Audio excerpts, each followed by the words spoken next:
Hay momentos en la historia en los que uno tiene la sensación de que los hechos, tal como se nos cuentan en los libros, no terminan de explicarlo todo.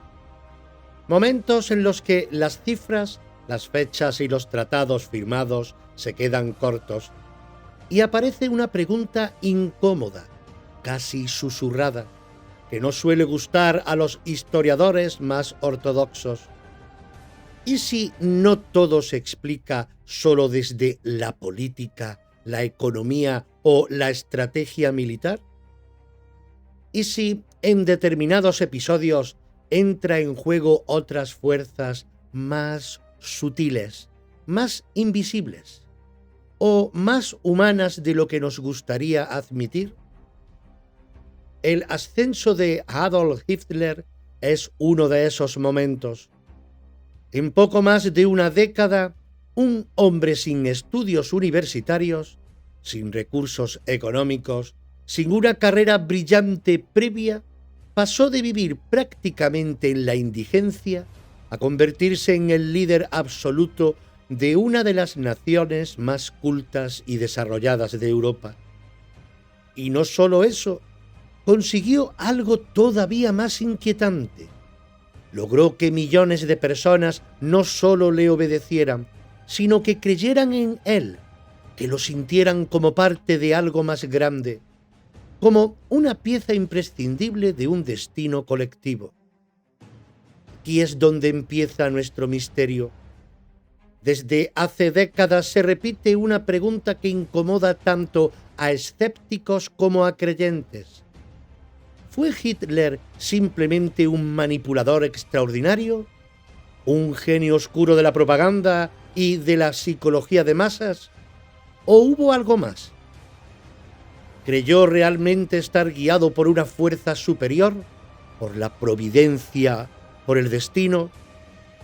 ¿Y hasta qué punto el nazismo fue solo una ideología política?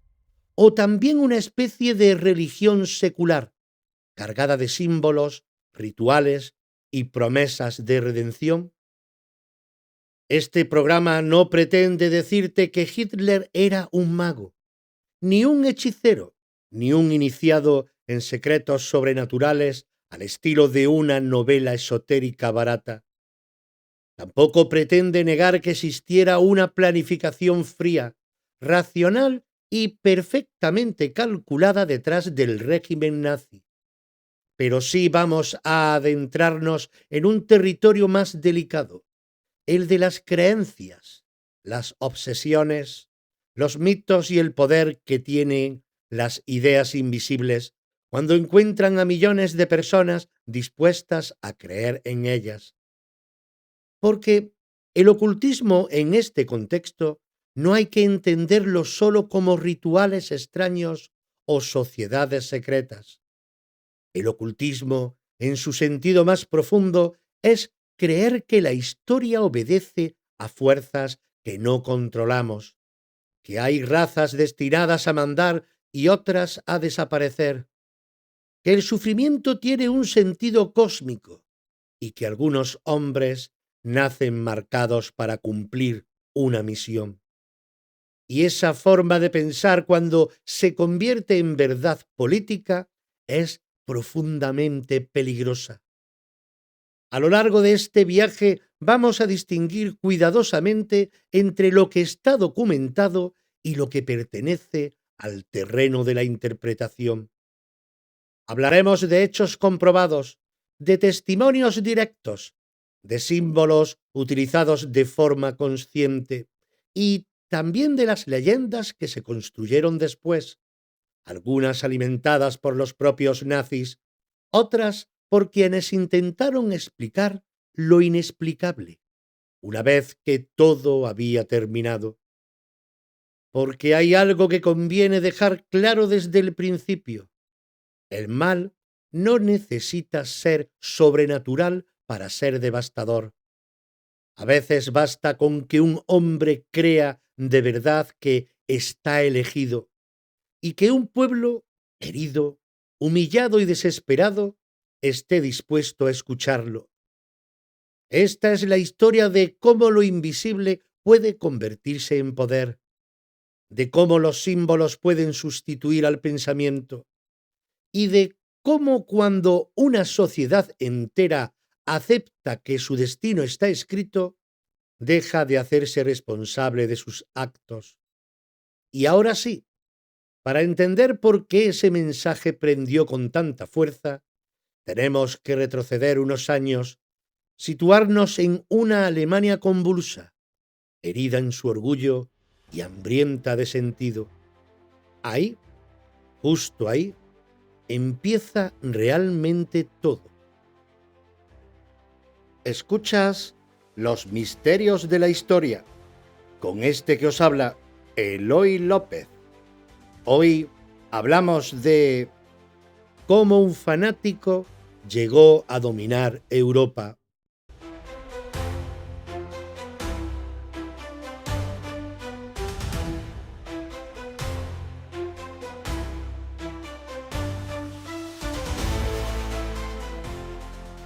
Para entender por qué el mensaje de Hitler no solo fue escuchado, sino abrazado con fervor casi religioso, hay que situarse en la Alemania de finales del siglo XIX y comienzos del XX.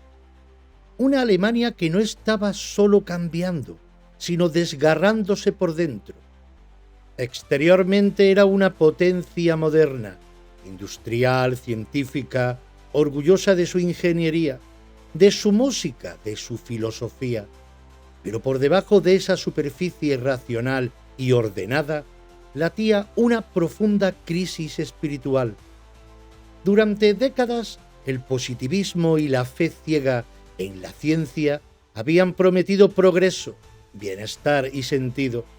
Sin embargo, para muchos alemanes, ese progreso había traído algo inesperado: desarraigo. Las viejas certezas religiosas se debilitaban, las estructuras tradicionales se resquebrajaban y el individuo comenzaba a sentirse una pieza insignificante dentro de una maquinaria gigantesca. En ese vacío empezó a gestarse una reacción poderosa, casi visceral.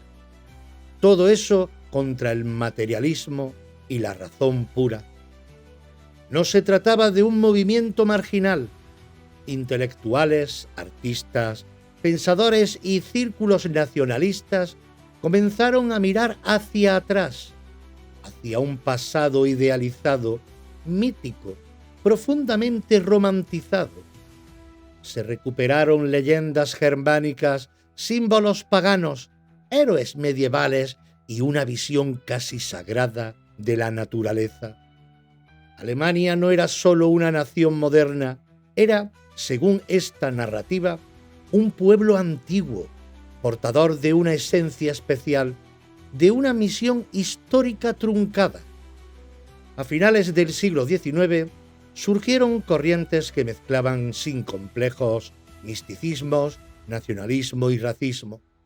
Se hablaba de razas no solo como categorías biológicas, sino como entidades espirituales.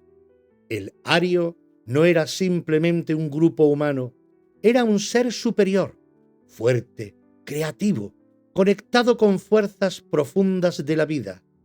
Frente a él se situaban los degenerados, los corruptores, los que supuestamente habían roto el equilibrio natural del mundo. El antisemitismo no nació con el nazismo, ya estaba presente y muy arraigado en panfletos, revistas, discursos políticos y debates culturales. Pero aquí dio un salto cualitativo. Dejó de ser solo odio social o religioso y pasó a convertirse en una explicación total del mundo. Si Alemania sufría, si había crisis, si había decadencia, era porque una fuerza oscura y ajena estaba actuando desde dentro. Una idea peligrosa porque exime de responsabilidad y ofrece un enemigo claro. La derrota en la Primera Guerra Mundial fue el golpe definitivo. Para Alemania, aquello no fue solo una pérdida militar, fue una humillación histórica. El Tratado de Versalles no se vivió como un acuerdo político, sino como una afrenta moral. Millones de personas sintieron que su nación había sido despojada de su honor, de su dignidad y de su lugar en el mundo. La pobreza, el desempleo y la inflación no hicieron sino agravar esa herida. En ese contexto, muchos alemanes dejaron de buscar explicaciones racionales y comenzaron a buscar sentido. Y cuando una sociedad busca sentido desesperadamente, se vuelve especialmente vulnerable a los relatos que prometen redención.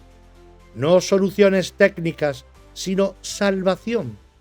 No reformas, sino destino. Aquí es donde las ideas ocultistas, místicas y pseudocientíficas encontraron terreno fértil. No porque la gente creyera en magia en el sentido ingenuo del término, sino porque necesitaba creer que su sufrimiento no era absurdo, que formaba parte de una lucha mayor, de una historia épica entre fuerzas enfrentadas, que Alemania no había caído por error, sino porque estaba llamada a levantarse de nuevo, más pura, más fuerte, más consciente de sí misma. Este caldo espiritual no creó a Hitler, pero lo hizo posible. Preparó a una sociedad entera para escuchar a alguien que no hablaba solo de política, sino de misión. Alguien que no ofrecía programas electorales, sino sentido. Y cuando ese alguien apareció, muchos ya estaban esperando oír exactamente lo que tenía que decir. Y ahora que entendemos el terreno, toca mirar al hombre que supo pisarlo como nadie. Al joven frustrado, obsesivo y silencioso que empezó a creerse muy pronto algo más que un ciudadano común.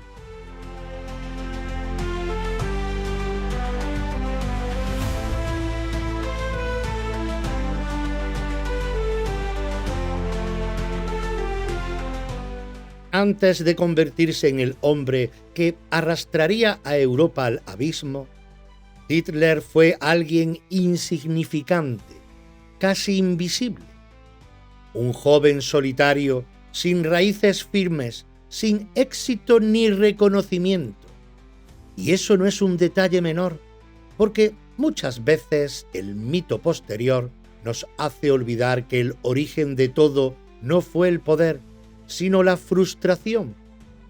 Nació en un entorno familiar rígido, autoritario, con un padre severo y una relación compleja con la figura de la autoridad. Desde temprano mostró un carácter ensimismado, poco dado a la camaradería, más inclinado a refugiarse en su mundo interior que a integrarse plenamente. Soñaba con ser artista, pintor, alguien reconocido por su sensibilidad, pero la realidad fue cruel. Fracasó en su intento de ingresar en la Academia de Bellas Artes de Viena, no una, sino 2 veces. Ese rechazo fue vivido como una humillación personal profunda. Viena, en aquellos años, era una ciudad fascinante y contradictoria, brillante culturalmente, pero también cargada de tensiones sociales, nacionalistas y antisemitas. Allí, Hitler sobrevivió como pudo, vendiendo acuarelas, viviendo en albergues, observando el mundo con una mezcla de resentimiento y superioridad latente. No se veía a sí mismo como un fracasado, sino como alguien incomprendido, alguien destinado a algo más grande, al que el mundo todavía no había sabido reconocer. Fue en ese periodo cuando empezó a empaparse de literatura política extrema, panfletos raciales, teorías conspirativas y escritos pseudocientíficos que, explicaban la historia como una lucha entre razas. Estas ideas no le llegaron como un adoctrinamiento repentino, sino como piezas que encajaban perfectamente con su necesidad interior. Necesitaba una explicación para su fracaso, para su marginación, para el desorden del mundo que percibía a su alrededor. Aquí ocurre algo fundamental. El antisemitismo que asimiló no fue solo odio aprendido, fue un sistema de sentido. Los judíos dejaron de ser personas concretas y se convirtieron en su mente en un símbolo abstracto del mal, del caos, de la decadencia. Así, su frustración personal encontraba un culpable externo y al mismo tiempo él podía verse a sí mismo como alguien lúcido, despierto, capaz de ver lo que otros no veían.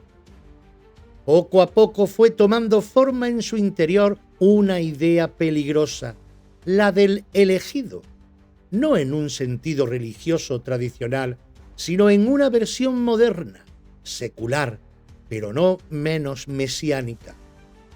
Hitler empezó a creer que algunos hombres nacen marcados por el destino y que el sufrimiento no es una derrota, sino una prueba.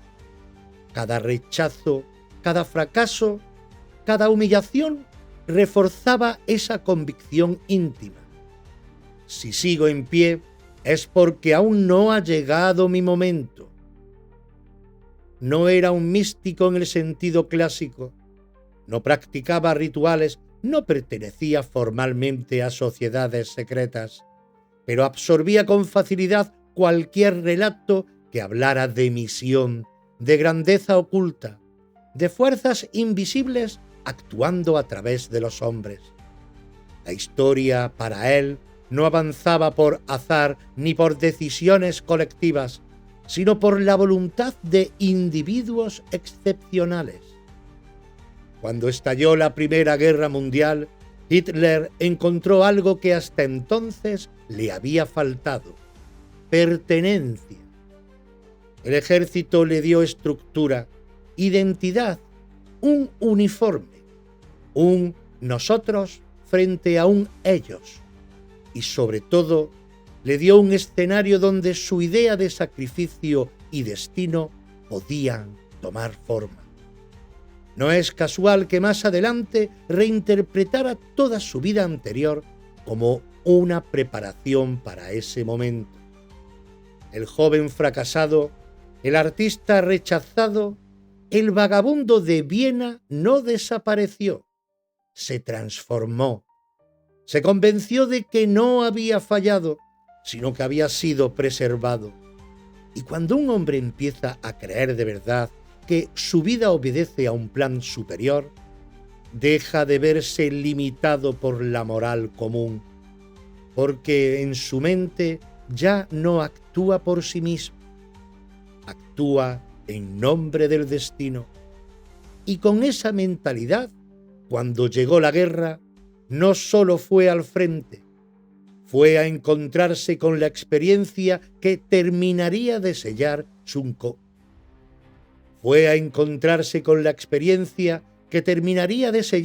convicción más profunda, la idea de que la providencia lo protegía.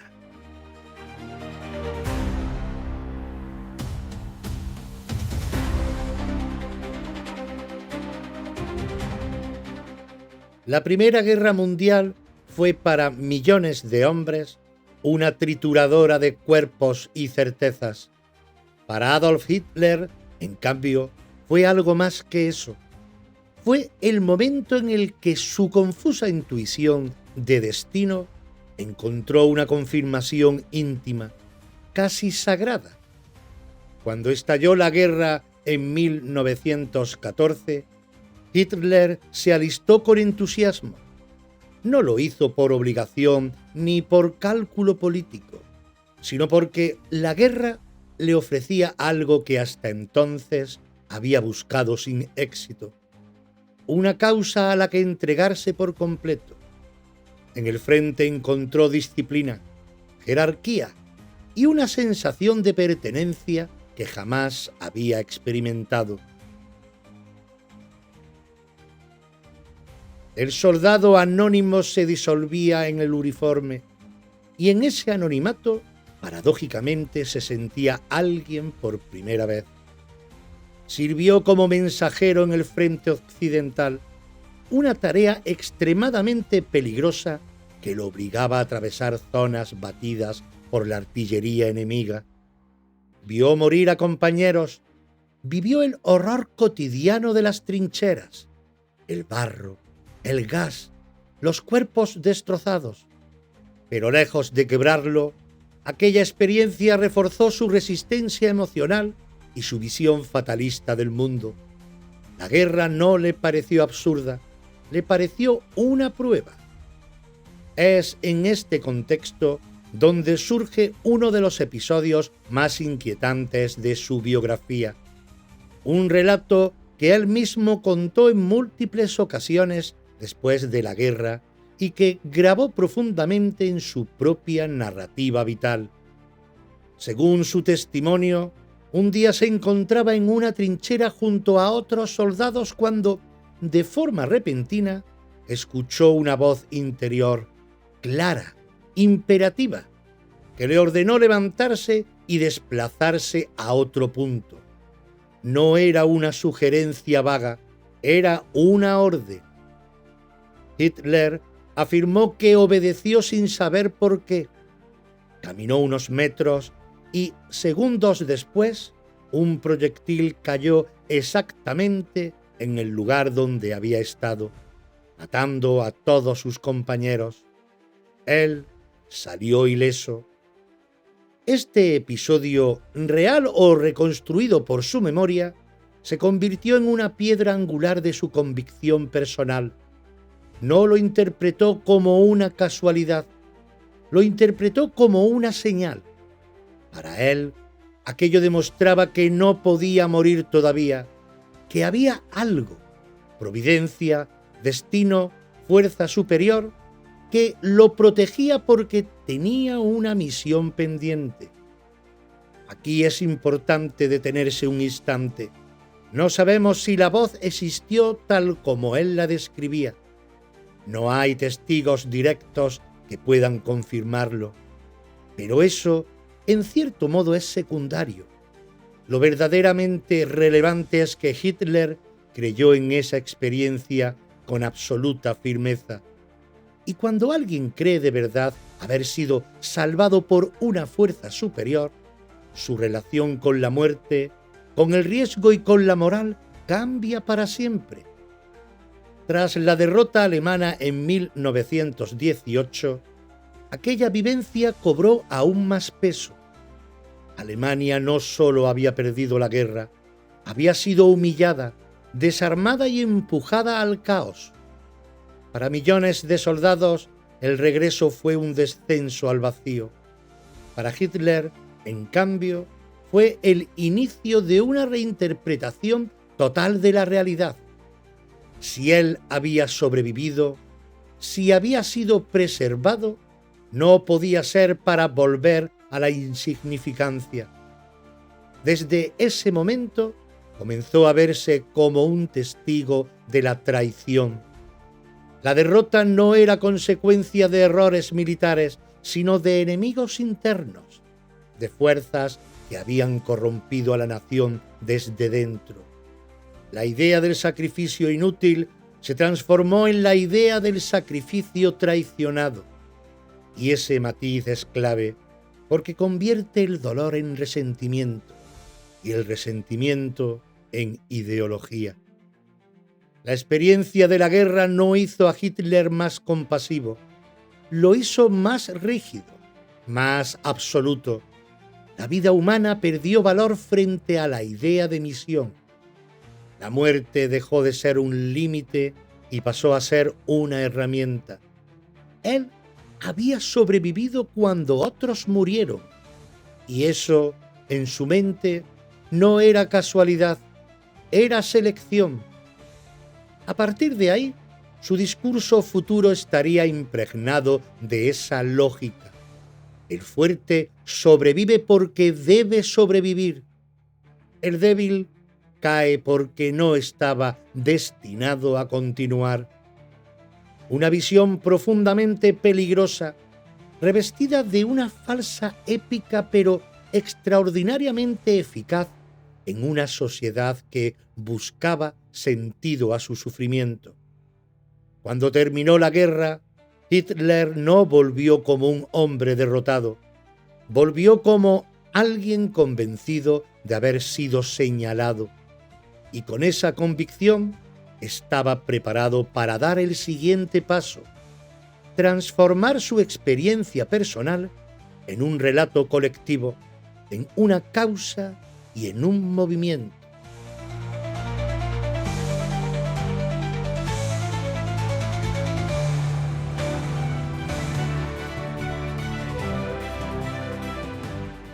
Cuando la guerra terminó y Alemania quedó sumida en el caos, muchos partidos intentaron ofrecer soluciones políticas, programas, reformas, discursos técnicos. Hitler no hizo eso. Intuyó algo que otros no vieron o no supieron usar: que el pueblo alemán no necesitaba argumentos, necesitaba redención. Y la redención no se razona, se cree. El nacionalsocialismo empezó siendo un grupo marginal, ruidoso, casi grotesco, pero desde muy pronto dejó claro que no quería funcionar como un partido tradicional. No apelaba al ciudadano, apelaba al creyente. Sus mítines no eran reuniones políticas, eran ceremonias. Se entraba en ellos como quien entra en un templo improvisado y se salía con la sensación de haber participado en algo trascendente. Aquí aparece un elemento decisivo: el símbolo. Hitler comprendía de forma casi instintiva que los símbolos actúan donde las palabras no llegan. No explican, sugieren, no convencen, hipnotizan. Por eso dedicó tanta atención a crear una iconografía potente, sencilla y cargada de resonancias antiguas. La esvástica no fue elegida al azar. Era un símbolo solar antiquísimo, presente en culturas muy diversas, asociado durante milenios a la buena fortuna, al movimiento, a la vida. Hitler la arrancó de ese contexto universal y la encerró dentro de una narrativa racial y nacionalista. No la presentó como un emblema nuevo, sino como un retorno, como algo que siempre había pertenecido al pueblo alemán y que había sido olvidado o robado. El diseño final, fondo rojo, círculo blanco, esvástica negra, no era decorativo. El rojo hablaba de sacrificio y sangre compartida, el blanco de pureza y unidad, el negro de determinación y poder. Todo estaba pensado para provocar una respuesta emocional inmediata. Ver la bandera no invitaba a reflexionar, invitaba a sentirse parte. A partir de ahí, el nazismo empezó a comportarse como una religión política en toda regla. Tenía sus mártires, los caídos en los primeros enfrentamientos, sus rituales, desfiles nocturnos, antorchas, juramentos, su liturgia, consignas repetidas como mantras, y su Mesías. Porque aunque Hitler no se proclamó Dios ni profeta, sí se colocó de forma muy calculada en un lugar intermedio, el del elegido por el destino. Sus discursos ya no hablaban solo de Alemania, hablaban de una lucha eterna, de un combate entre fuerzas que venían de muy atrás. El presente era solo un capítulo más de una historia milenaria, y en ese relato El pueblo alemán no era responsable de su sufrimiento. Era víctima de una conspiración, de una corrupción externa, de una traición casi metafísica. Esto es crucial cuando una ideología consigue convencer a una población de que no es culpable de nada, de que su dolor es injusto y de que su violencia futura será legítima. Ha ganado la batalla moral antes de empezar la política. El nazismo no pedía votos, pedía fe. La figura de Adolf Hitler se fue moldeando cuidadosamente. Aparecía como un hombre austero, casi ascético, entregado por completo a la causa. No se mostraba como un gobernante común, sino como alguien que había renunciado a la vida privada por el bien del pueblo. Ese sacrificio personal reforzaba la sensación de que no estaba allí por ambición, sino por obligación histórica. Y mientras tanto, la escenografía hacía su trabajo. Multitudes alineadas, coreografías humanas, música solemne, silencios calculados. Todo diseñado para disolver al individuo dentro del conjunto, porque una vez que el individuo desaparece, la responsabilidad también se diluye. Ya no actúa yo, actuamos nosotros. En ese clima, cuestionar al líder no era solo discrepar políticamente, era traicionar la causa, era colocarse fuera del relato. Y quedar fuera del relato en un movimiento que se concibe como absoluto equivale a dejar de existir moralmente. Así, sin necesidad de milagros ni hechizos, el nazismo logró algo extraordinariamente peligroso: convertir una ideología en una fe, y la fe en obediencia ciega. El mal, a partir de ahí, ya no necesitaba justificarse. Bastaba con cumplir el destino. Y justo cuando esa religión política empieza a consolidarse, entran en escena personajes que llevarán esa visión aún más lejos, hacia territorios abiertamente místicos y obsesivos. Es el momento del círculo ocultista del poder, de las ideas que ya no solo explican el mundo, sino que pretenden gobernarlo desde lo invisible.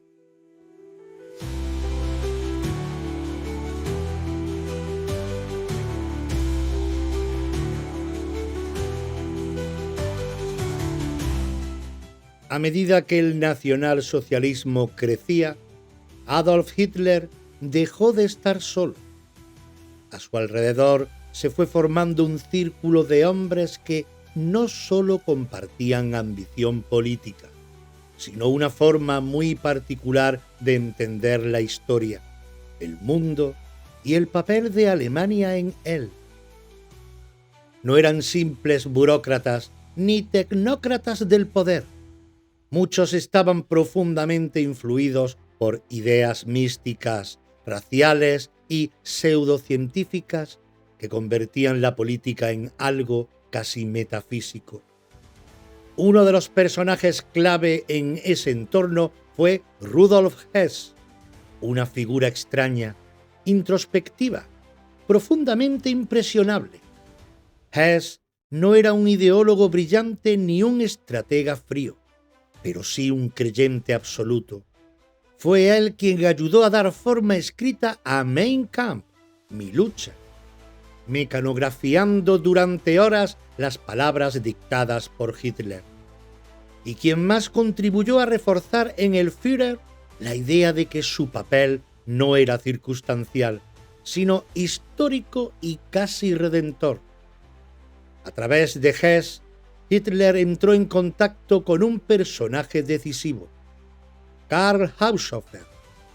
Haushofer no era un charlatán marginal, era un intelectual respetado profesor universitario, general retirado, profundamente interesado en la geopolítica, pero también en el misticismo oriental, el simbolismo y la idea de que las naciones, al igual que los individuos, están sometidas a fuerzas invisibles. Haushofer defendía que los pueblos poseen un espíritu propio, una energía colectiva que determina su destino. Según su visión, el pueblo alemán pertenecía a una estirpe superior, no solo por su capacidad técnica o militar, sino por una conexión especial con jerarquías espirituales antiguas. La historia, desde este punto de vista, no era una sucesión de decisiones humanas, sino un tablero donde actuaban potencias profundas que elegían a sus instrumentos. Estas ideas encajaron como un guante en la mentalidad de Hitler, no porque le aportaran algo completamente nuevo, sino porque legitimaban lo que ya intuía. Le ofrecían un marco teórico que justificaba su intuición de elegido, su desprecio por la moral convencional y su convicción de que el fin justificaba cualquier medio. Si la historia obedecía a leyes superiores, la compasión era un estorbo. El mito ario dejó entonces de ser solo una teoría racial y se convirtió en una narrativa sagrada. Los arios no eran simplemente antepasados biológicos, eran portadores de una sabiduría antigua, casi olvidada, que debía ser recuperada. Frente a ellos se situaban los enemigos del orden, aquellos que, según esta visión, habían roto el equilibrio natural del mundo. La eliminación del enemigo dejaba de ser un crimen y pasaba a ser una restauración. Es importante subrayar algo aquí. Hitler no era un ocultista sistemático, no practicaba rituales, no consultaba oráculos de forma habitual, ni se sometía a iniciaciones, pero sí supo rodearse de personas que creían profundamente en esas ideas y que las tradujeron en estructuras de poder, en instituciones, en políticas de Estado. El ocultismo, en este caso, no estaba en los gestos externos, sino en la lógica interna del régimen. A partir de este momento, el nazismo empezó a hablar un lenguaje nuevo. No solo prometía prosperidad o estabilidad, prometía regeneración. No quería gobernar Alemania, quería transformarla desde su raíz, purificarla, devolverla a una supuesta esencia perdida. Y cuando un poder político se atribuye el derecho de decidir quién pertenece a esa esencia y quién no, el camino hacia la barbarie queda despejado. Este círculo ideológico fue el laboratorio donde se gestaron algunas de las ideas más peligrosas del régimen. Pero para que esas ideas se convirtieran en acción sistemática, hacía falta algo más que discursos y teorías. Hacía falta una orden, una élite disciplinada, fanática, convencida de estar sirviendo a algo superior. Ahí es donde entran en escena las SS y con ellas el proyecto más oscuro y obsesivo del nazismo.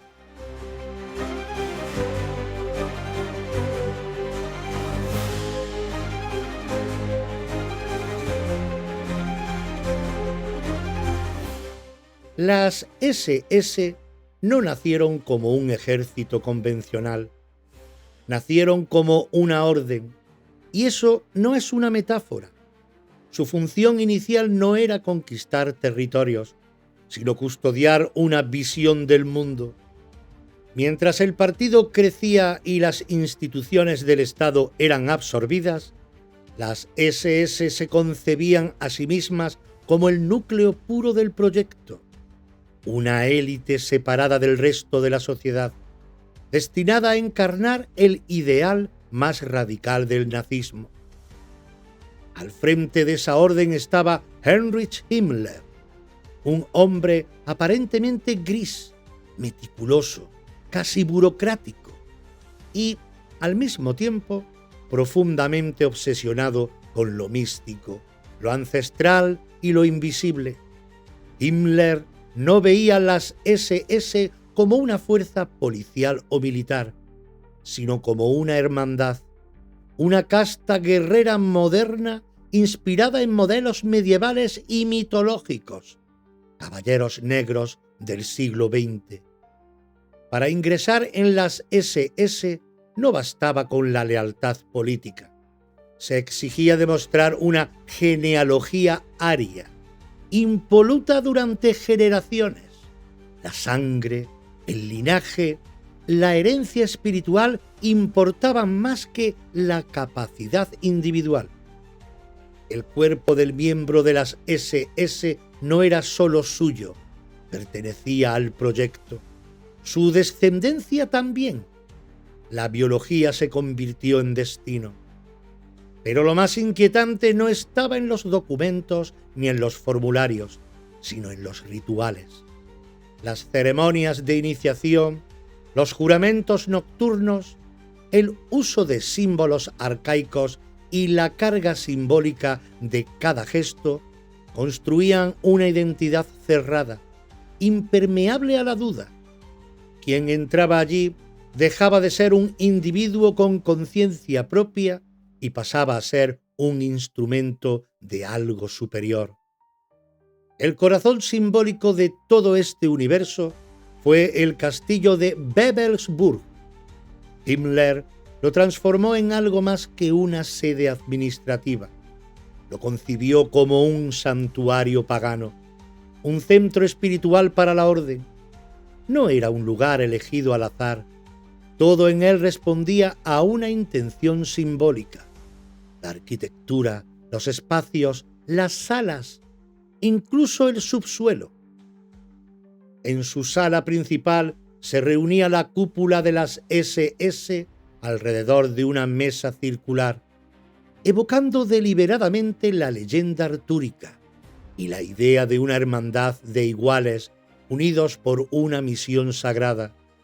Bajo esa sala se encontraba un espacio destinado al culto a los muertos, un lugar pensado para honrar a los héroes de la orden, no como caídos comunes, sino como ancestros espirituales cuya energía debía ser preservada. Himmler creía firmemente en la reencarnación, en la transmisión de la fuerza espiritual a través de la sangre y en la posibilidad de despertar memorias antiguas dormidas en el linaje alemán. Para él, las SS no solo protegían al Reich, estaban preparando el nacimiento de una nueva humanidad. El crimen, desde esta lógica, dejaba de ser crimen. Se convertía en sacrificio necesario. Aquí se cruzan dos cosas extremadamente peligrosas: la deshumanización del otro y la sacralización del propio grupo. Cuando un enemigo es reducido a elemento corruptor y uno mismo se percibe como ejecutor de una voluntad superior, la moral desaparece. No hay culpa, no hay duda, solo obediencia.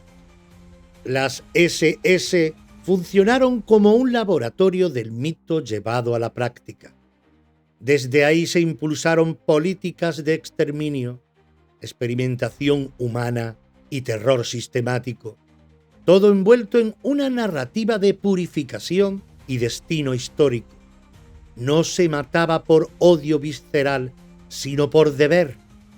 Y eso, quizá, es lo más aterrador. Porque el horror no siempre se presenta como locura. A veces se presenta como orden, como disciplina, como coherencia interna.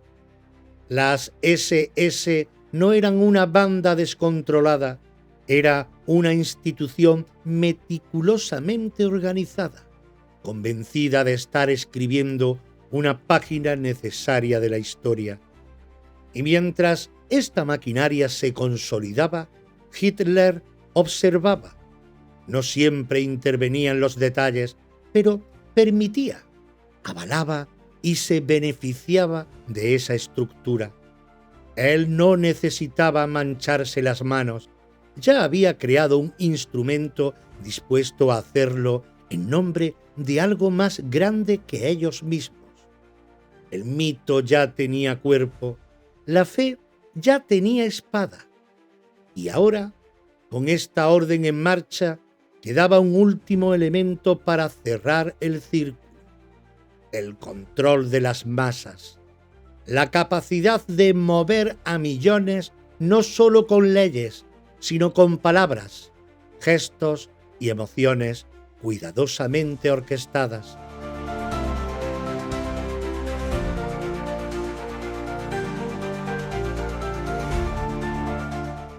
Cuando uno observa las imágenes de los grandes mítines nazis, incluso hoy, con la distancia del tiempo, hay algo que estremece, no solo por lo que se dice, sino por cómo se dice, por los silencios, los gestos, las pausas, la respiración contenida de la multitud.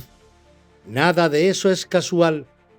Todo está pensado para provocar una respuesta emocional precisa. Adolf Hitler no era un gran intelectual ni un estratega militar brillante, pero poseía algo que pocos líderes han tenido: una intuición extraordinaria para leer el estado emocional de las masas. Sabía cuándo acelerar, cuándo detenerse, cuándo elevar la voz y cuándo susurrar. Sus discursos no se construían como razonamientos, sino como experiencias. Antes de hablar en público, ensayaba durante horas frente al espejo. Estudiaba su postura, el movimiento de sus manos, la expresión de su rostro. No improvisaba. Cada gesto tenía una función. Cada mirada buscaba un efecto. El objetivo no era convencer al oyente individual, sino disolverlo dentro del conjunto, que dejara de sentirse yo para convertirse en nosotros. En este punto aparece una figura tan fascinante como incómoda: Erik Jan Hanussen, un personaje envuelto en misterio, prestidigitador, medium para algunos, charlatán para otros, pero sin duda un experto en el arte del espectáculo y la sugestión. Hanussen conocía bien los mecanismos de la atención, la expectación y el trance colectivo. Sabía cómo crear atmósfera, cómo preparar al público antes del golpe emocional. No está del todo claro hasta qué punto influyó directamente en Hitler, pero sí parece evidente que ambos compartían una comprensión similar. La política moderna ya no se ganaba solo con ideas, sino con escenografía, con ritual, con emoción compartida. El mitin se convertía así en una ceremonia de pertenencia, casi en una misa laica donde el líder oficiaba y la multitud respondía. Algunos han hablado de hipnosis colectiva. Otros prefieren términos más sobrios como psicología de masas o sugestión emocional. En realidad, no hace falta recurrir a lo sobrenatural. Cuando miles de personas se reúnen, comparten frustraciones, miedos y esperanzas, y alguien articula todo eso en un relato simple y poderoso, ocurre algo casi inevitable. La razón se repliega y la emoción toma el mando. Hitler no hablaba a individuos críticos, hablaba a una Alemania herida. Repetía ideas básicas una y otra vez, hasta que dejaban de ser ideas y se convertían en certezas emocionales. El enemigo, la traición, la humillación, la promesa de grandeza futura. Todo envuelto en un lenguaje absoluto sin matices, porque los matices generan dudas y la duda debilita el hechizo. Aquí el término hechizo no es metafórico, no porque hubiera magia real, sino porque el efecto psicológico era el mismo. Una vez dentro de ese clima emocional, cuestionar el mensaje resultaba casi imposible. Quien dudaba se sentía fuera de lugar, aislado, traidor. Y el miedo a quedar fuera del grupo es uno de los miedos más profundos del ser humano. La propaganda nazi entendió esto a la perfección. No se limitó a informar, moldeó la percepción de la realidad. Carteles, cine, radio, música, símbolos omnipresentes. El mensaje era constante, envolvente, total. No había escapatoria, y cuando un relato se repite lo suficiente, deja de parecer propaganda y empieza a parecer verdad. Así, sin necesidad de sortilegios ni fórmulas mágicas, el régimen logró algo extraordinariamente peligroso: que millones de personas participaran activamente en su propia sugestión. El líder no imponía el trance, la multitud lo completaba. Y, sin embargo, incluso dentro de ese sistema tan cuidadosamente diseñado, había grietas, miedos, desconfianzas. Hitler, pese a todo su discurso de destino y providencia, tenía terror a los malos presagios, y ese miedo saldrá a la luz cuando entremos en el terreno de las profecías, la astrología y el delirio final del régimen. Continuará.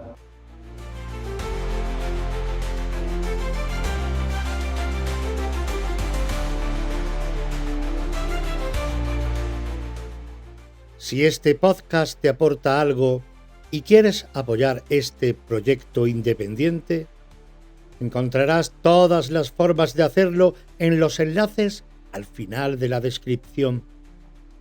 Gracias por estar ahí y formar parte del camino.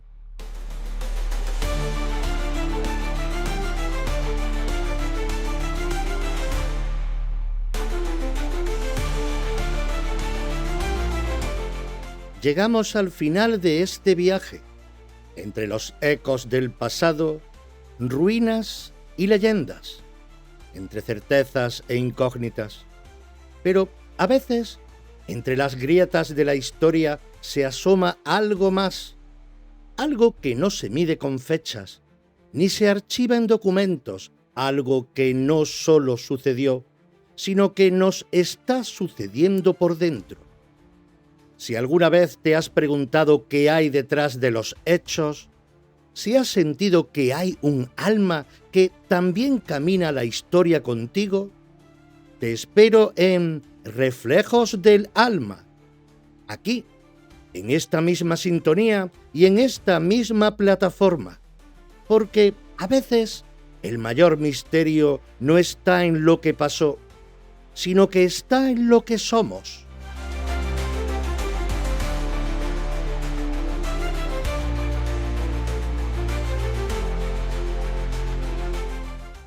Este podcast y todos los creados bajo los sellos Reflejos del Alma y Los Misterios de la Historia son propiedad intelectual de la Asociación Cultural Reflejos del Alma, ACRA. Su producción, creación y realización corresponden íntegramente a dicha asociación.